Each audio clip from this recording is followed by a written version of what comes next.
this is freaking good. Have someone like Chuck Bronson, or we could do Eastwood. Guys, I play Rocky. When you think about the greatest underdog stories ever put on film, chances are you are thinking about Rocky. But did you know there was a real fight fought behind the scenes to get the film made? Yeah, I am not kidding. And finally, after almost 50 years, that story is finally getting made. That is, I Play Rocky, Peter Farrelly's new biographical drama about the making of the original 1976 Rocky. Now, keep in mind, this is not a remake and there is no Apollo Creed here. This film is all about how Sylvester Stallone fought to write, sell, and eventually star in Rocky when he was a broke and unknown actor whom nobody wanted to give the time of day to. Sylvester is being played by Anthony Ippolito, the same guy who played a young Al Pacino in The Offer, which was the miniseries about making The Godfather. So yeah, this is the second time Ippolito is that guy playing another dude who is also playing another dude. Now, today's trailer breakdown video is going to be a bit different because we are going to confirm 15 real-life stories from Stallone's life and the original Rocky production that I Play Rocky brings to the screen, instead of going through the trailer. So without much further ado, let's get to it. They're gonna kick you to the curb. You broke your hand. And they can replace you with a real actor. The Mike Stallone stage name. Did you know that young Stallone actually went by the stage name Mike Stallone before he was ever Sly Stallone? Apparently people used to tease him over his name Sylvester, and this teasing was mostly focused on how the name Sylvester sounded a bit too theatrical for the tough guy image he was trying to build as a working actor in New York and Los Angeles. Discussing Film's recap literally confirms this is in the movie because Ippolito's character went by the stage name Mike before Sasha Czack pushed him to reclaim his real name to help him stand out. This is, in the grand scheme of things, a very small detail, but it is a very smart one to open on, because this movie ultimately is about the guy who came before the icon we know him as. It's got a nice ring to it. Sylvester Stallone. It's like Peter Parker.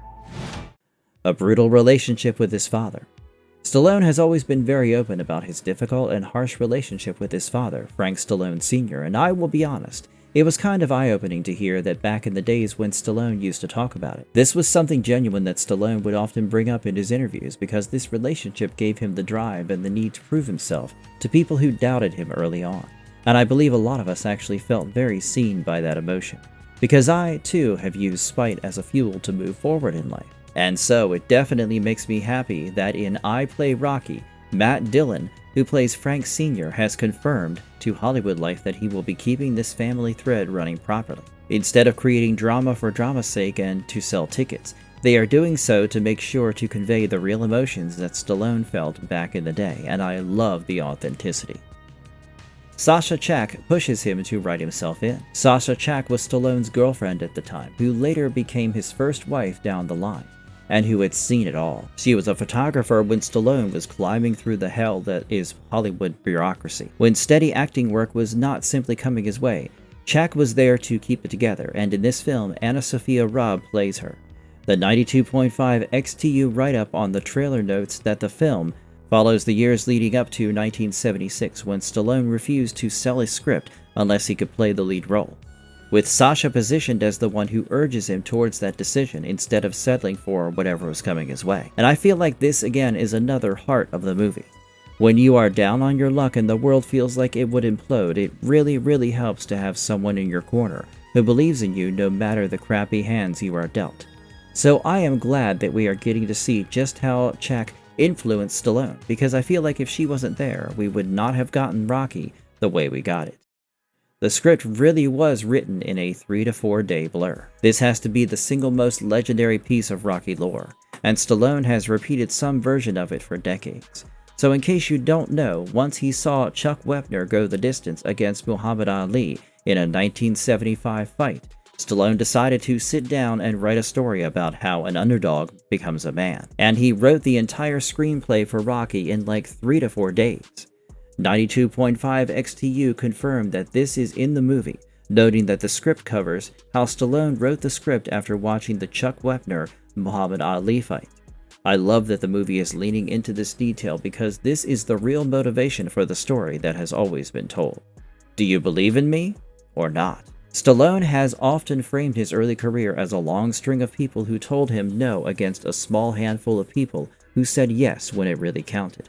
And this movie leans into it. Ippolito's Stallone literally says, "This movie is about having a belief in yourself. It's about going the distance. So do you believe in me or not?" And it is true. This is the entire real stakes of Stallone's life in this period, which is boiled down to a single question that he kept asking studios, producers, family members, and even himself. No.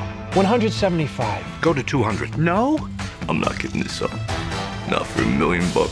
Turning down a life-changing payday. This is the part of the legend that might sound a bit too crazy, but it's actually true. See, the Rocky screenplay that Stallone wrote was so good that the studios actually offered to buy the Rocky script outright for a serious payday. But they did not want Stallone playing the role. They wanted a bigger, more bankable name, because why would they give the main lead role to an actor nobody knows? And Stallone, who was broke and had nothing to fall back on, refused to back down. He wanted that role, and he didn't want a large paycheck for that. And this story actually left the entertainment circle because of how big a deal it was. Because even President Trump has told a version of it, saying that Stallone insisted, "It can't be successful if you're going to pick a movie actor with a bad build," describing how one prospective replacement after another got turned down because Stallone who held firm. And this is a big deal because this was a genuinely terrifying financial risk for a guy with very little money and even less leverage in the rooms he was walking into. Honestly, guys, I don't know if I would have stayed firm like Stallone was if I was in his shoes. People in the room were waiting for him to fail. So, safe to say, every time Stallone walked into the room, everyone was rooting against him. As a matter of fact, Variety has went on to describe it as the studio boss rooting for him to go behind schedule so we can have him yanked from the picture and replaced with an A-lister. Because it was true. And this isn't just another evil Hollywood execs being Hollywood execs trope, which we all know to be true. This was real because Stallone himself has gone on to describe how real the skepticism was through and through. He knew every time he was on shoot that people were quietly betting against him to fall short, and he just kept pushing and pushing because failing was not an option for him. The Butkus story is real. Yeah, I know it's tragic. And it's real. When Stallone was at his worst, he had to sell Butkus because he genuinely couldn't afford to keep him. As a pet parent, that hits hard because I cannot imagine leaving my pets for anything. They are literally my babies, and the fact that Stallone had to do it, knowing that this was for Butkus' own good, it's hard, man. And after he sold the Rocky script and got his deal, the one he wanted, the very first thing he did was buy his dog back. And then he put the dog in the movie, basically immortalizing Butkus for all of us for years to come. As MEAWW said, this is perhaps the trailer's most touching scene, noting Sylvester's dog had to be sold by the actor before Rocky. It is a heartbreaking detail that I am glad they kept in the movie because from where I see it, Stallone had everything to lose, including his best friend, if the deal didn't go through the way he wanted it. The real Rocky Steps are back. The Philadelphia Museum of Art became the Rocky Steps, which is one of the most visited movie locations on Earth. There is literally a bronze statue of Rocky himself that has moved around the city over the years. And for I Play Rocky, the production went to the real location to shoot it. Yeah, that's right. The iconic Run Up the Museum Steps filmed at the Philadelphia Museum of Art is real and true as Philadelphia Inquirer put it. And the backdrop you see? Yeah, the filming took place in Kensington and around the city between October and December of 2025. So the authenticity for this movie is at a 100. Ippolito reportedly injured himself recreating the meat punching scene. The original Rocky production was extremely scrappy and punishing. I genuinely believe that was done to take Stallone out of the race completely, but that's just my film theory. There was a low-budget, tight schedule and a whole lot riding on one unproven lead actor. And yeah, the trailer shows us everything, from Stallone convincing the producers to breaking his hand while filming the meat punching scenes in Rocky, which I feel like how it should be, because Stallone ended up hurting himself while shooting. He flattened his knuckles because he spent hours punching solid beef, and yeah, the injury was permanent. So Ippolito actually going through the same beats feels almost poetic. The art imitating life in a full circle, if you catch my drift. Stephen James is carrying Carl Weathers' legacy. Carl Weathers, who played Apollo Creed, passed away in 2024, which is a big loss for longtime fans, because his legacy looms large over the entire franchise as a whole. Stephen James plays Weathers in I Play Rocky, which is a good thing because he has played real athletic icons before. I mean, the man played Jesse Owens in the film Race, and most people would agree, like Men's Journal said. James is pretty pitch perfect and photorealistic as Carl Weathers. The casting did wonderful because this kind of casting choices carries extra weight because of who's no longer here to see it brought back to life. The producers who bet on Rocky get names and faces. The Rocky we know and love exists because of two real producers, Irwin Winkler and Robert Chartoff, because they decided to gamble of an unproven writer-actor with a script that nobody else wanted to greenlight on his term. So of course these two get honorable mentions. We have P.J. Byrne playing Winkler and Tony Kebbell playing Chartoff, and this casting was confirmed as a part of the ensemble well before the first trailer even dropped. Golderby's rundown mentioned this as Peter Farrelly's dramatization of how a scrappy unknown named Sylvester Stallone got himself in the ring to write and star in the 1976 Best Picture winner, Rocky. Keep in mind, they managed to make Rocky with a very tight production budget of under $1 million. Who would have thought that Rocky would have ended up becoming a legacy? Surely not them. But they still did it, because they saw something in Stallone that no one else did at the time. John G. Avildsen becomes a character, not just a credit. When we talk about Rocky, we usually talk about Stallone and his hard work. But John G. Avildsen directed the original film and eventually won the Best Director Oscar for it. He cemented his place in the film industry and history, along with Stallone's own nominations as screenwriter and actor. In I Play Rocky, Jay Duplass plays him, which was an against-type casting choice, given that Duplass has an indie background standing in. The IMDb's on-set report actually confirmed that he was there in character along with the rest of the cast, with Ippolito as joined on set by Anna Sophia Robb as Sly's then-girlfriend, Sasha Czack, P.J. Byrne as producer Irwin Winkler, Toby Kebbell as producer Robert Chartoff, and Jay Duplass as director John G. Avildsen. I really hope we get to see more of Avildsen's character in the movie because he deserves his limelight too as the director.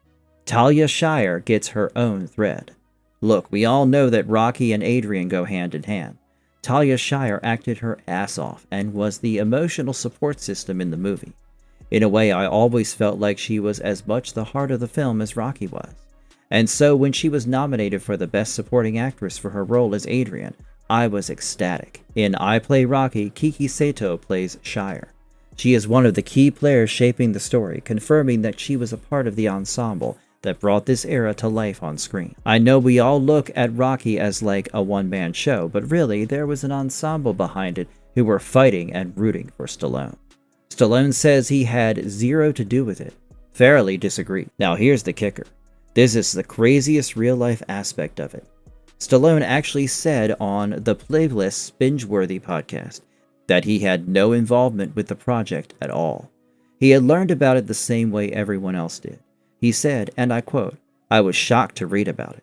I have zero to do with it." But Peter Farrelly told a complete version of the event on that same podcast. Apparently, the script was sent to Stallone for his approval, and then the two of them met in person at the Beverly Hills Hotel. He told Stallone directly that he will not move forward if he did not have a green light, and according to Farrelly, Stallone said, "Great, do it." This could have been a big controversy, but Farrelly went on to claim that maybe Stallone himself had forgotten about the meeting completely because at the time, Stallone was deep into writing his own memoir, The Steps. Now, whatever the real explanation is, we don't know, but either way, this is truly the most Rocky thing about the entire production. Makes sense that the fight over ownership and belief that played behind the scenes for the original one would happen for this one too, because life is a circle, whether you like it or not. And there we have it, guys. I Play Rocky opens in limited theaters on November 6th and then expands wide on November 20th, just one day before the 50th anniversary of the original Rocky's release on November 21st, 1976. Are you guys excited? Because I for sure am. There will be a limited run of Rocky 1 because of its 50th anniversary milestone, and chances are, if you are lucky, you can see both the movies pretty close together. I know I would 100% try for that. Also, Greek Tyrant's own writer who saw the footage at CinemaCon said, "I was lucky enough to see that footage at CinemaCon, and the audience absolutely loved what they saw," which has my hopes soaring high. At the end of the day, this movie is about betting on yourself, and now, we gotta answer the question. Do you believe in me, the I Play Rocky movie, to do the original story justice? or not? Drop your take in the comments, like and subscribe as always, and I will see you guys the next time. Bye!